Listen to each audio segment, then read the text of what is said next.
Welcome to Khanversations. I'm Muqtedar Khan, your host, and today I'm going to talk about a very important conference that was held at the UN a couple of days ago in New York.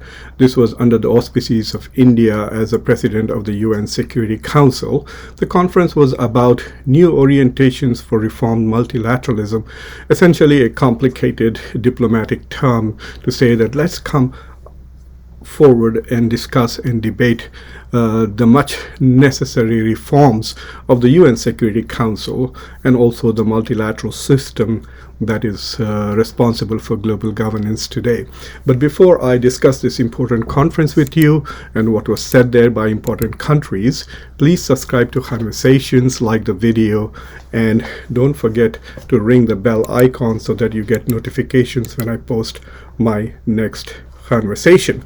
So let's begin by asking, what is this? India, which is currently the president of the UN Security Council, this presidency goes by rotation for members who are in the UN Security Council. It's a monthly designation.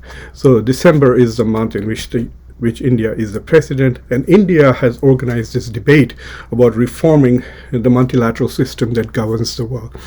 What the multilateral system means is many countries coming together in international forums, organizations, regimes like G20, the UN, the World Bank, IMF, in order to provide a form of governance on the global scale.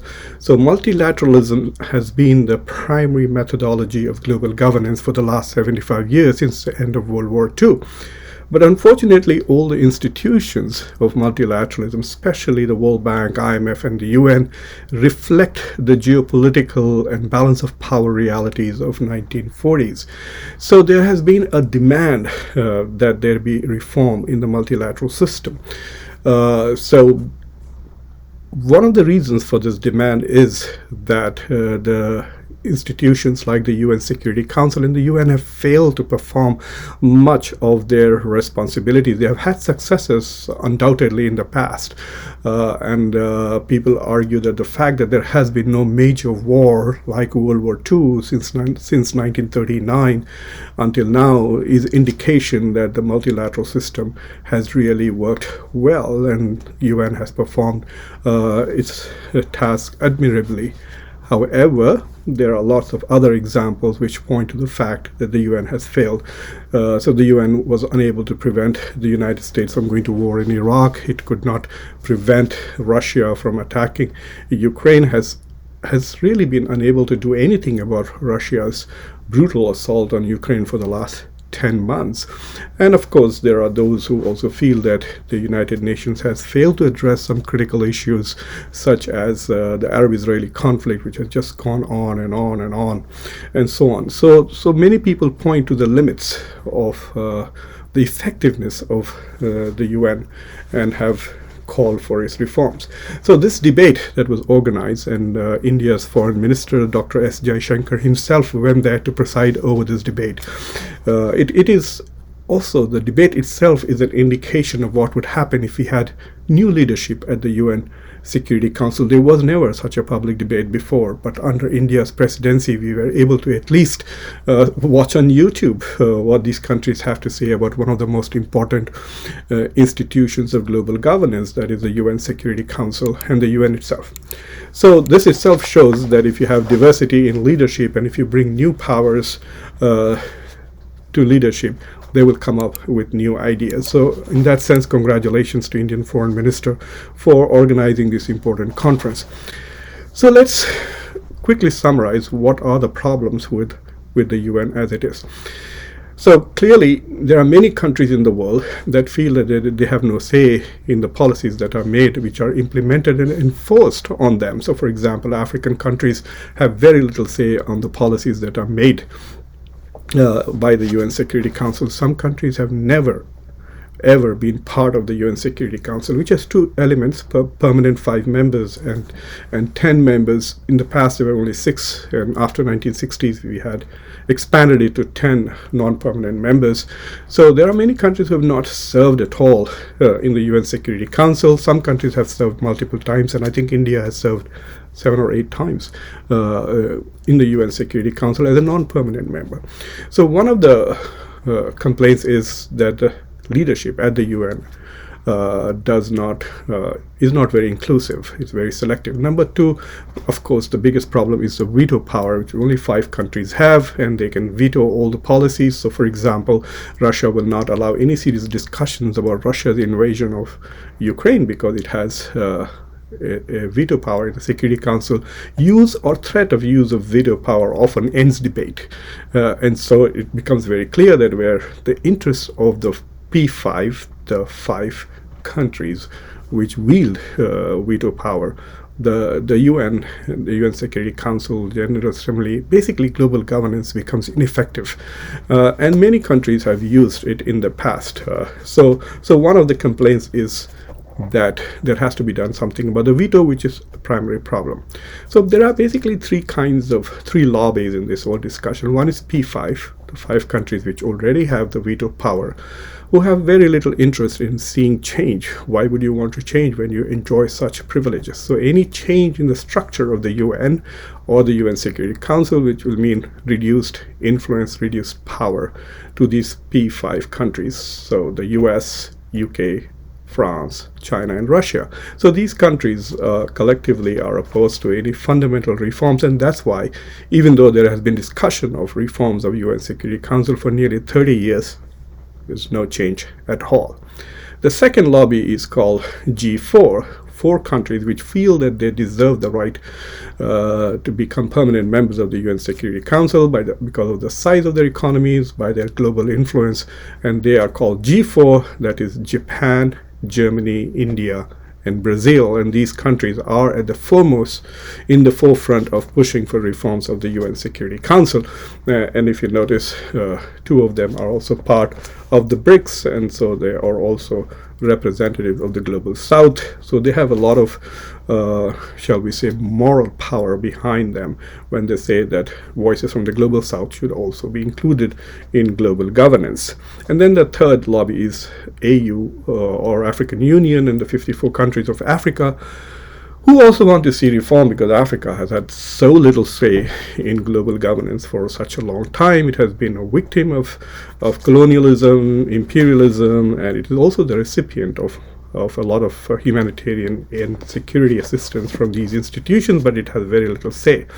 So basically there is a discussion that UN Security Council should be reformed to add 6 new permanent members, which means the G4 plus 2 from Africa, and expand the total membership of the Security Council to 26 from the 15 that it is. So you would have 11 permanent members and 15 non-permanent members.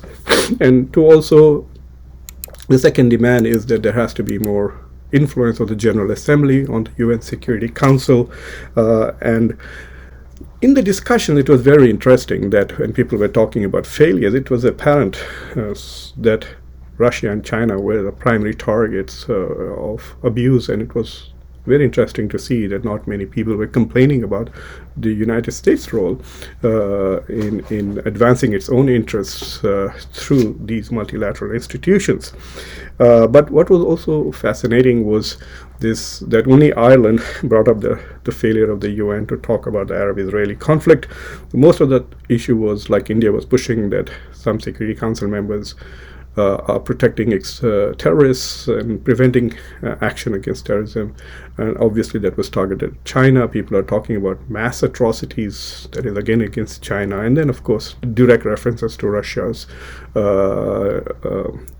negative influence on the Security Council with regards to Russia's own behavior in Ukraine. Now the argument is normative. They say that it should be inclusive and it should also be, shall we say, diverse, etc., and recognize the new political realities. But unfortunately, one of the things that was absolutely not discussed during this reform debate was the contribution of these countries. If Africa and if India and Brazil are making the claim that the world has changed, then shouldn't their contributions also be in proportion to the demands they are making? So, for example, if you look at the P5 countries, the United States contributes 22% of the UN budget, and it contributes 28% of the United Nations peacekeeping budget. So the budget of the UN is about $3.5 billion, and its peacekeeping budget is about $6.5 billion. And the US contributes 22% in the operations budget of the UN and 28% in the peacekeeping budget. That's a huge contribution. The US in 2020 contributed $11.6 billion. $11.6 billion. That is $11,600 million. Compare that to India's contribution in 2022, which is only $29 million. So where is $29 million and where is $11.6 billion? China contributes 15% of the budget. That comes to about $500 million, about $450 million, more than 10 times India's contribution to the UN. If you look at Great Britain, which is now considered the sixth biggest economy behind India, it contributes $126 million, nearly $100 million more than what India contributes, and far more than what Brazil contributes. Kenya, which made a very strong argument that one permanent seat for Africa will not be sufficient, they want two. Kenya contributes less than $1 million to the UN. Imagine Kenya having a veto in the Security Council, and it vetoes something that is extremely important to US national interests, or Britain or France. The UN will simply collapse. Why will the US pay for 25% of the UN budget and get vetoed by Kenya or Brazil or India or Germany or Japan? So this argument that there is no consensus because of veto power, expanding the veto power. So instead of 5 countries having veto, having 11 countries with veto power, how will that make the UN more effective is impossible to imagine. In fact, it was only Mexico which actually pointed this out and says it's impossible to get consensus in the Security Council with 5 vetoes. How can we get consensus with more veto power in the UN? So basically, the demand for P5 is essentially a criticism of Western domination of these institutions, and the West has not done a good job. The West talks about a global order based on rules, and the West often violates these very rules. And you can see the US use of veto power in the case of Israel, and you will clearly see how the US has violated the very principles it advocates and tries to impose on others. Even in the case of the war in Iraq, which was an illegal invasion, essentially, not very different from what Russia did, even Ukraine did. We just, in the West, like Ukraine and we don't like Iraq. So they think it's one invasion is okay and the other is not. But in the eyes of international law, they should both be of the same status. So I don't think this is going any far. It just the only good thing that's coming out of it shows that if India has some say in global leadership, there will be new issues, especially issues of reform, discussed. So you can anticipate that when India leads G20 in the coming year. But other than that, and the fact that voices from the global south are becoming a bit more assertive and more vociferous, I see no hope of fundamental reforms at the Security Council level. I also want to point out that many of the participants in the debate not only complained about the huge disparity of powers between the countries at the UN Security Council, they also complained about the World Bank and IMF and the huge control that Western countries have. But there again, the power in the World Bank and IMF is in proportion to contributions. The United States contributes to 16% of the World Bank's budget and therefore has proportionate votes, even though the US is the only country which has a veto on structural changes in the World Bank. And this was obviously grandfathered in because the US was the primary force behind implementing. There is a theory called hegemonic stability theory, which says that in order to create these multilateral institutions and international order and international governments, you need the power of a hegemon. And the power of the United States in 1945 was fundamentally behind creating the UN, the World Bank, IMF, and all of these institutions. But the theory says that once these institutions are created and they stabilize, then you don't need the hegemon. And I think that the current political realities disprove the hegemonic stability theory, saying if the US does become weak, I can guarantee you that these international institutions will collapse. China is trying to step forward to try and fill this gap by creating its own bank to compete with the World Bank. But I don't think that China has the economic wherewithal to sustain these institutions on its own, and no other country has come forward to replace the kind of financial support that the US provides. Yes, there are countries like the United Arab Emirates and others who are making huge contributions disproportionate to their size in population, but they are rich countries. So I have a feeling that this is an important debate that took place at the UN Security Council. It emphasizes the fact that if India becomes an important voice in global governance, then there will be new ideas, new debates, and perhaps new directions.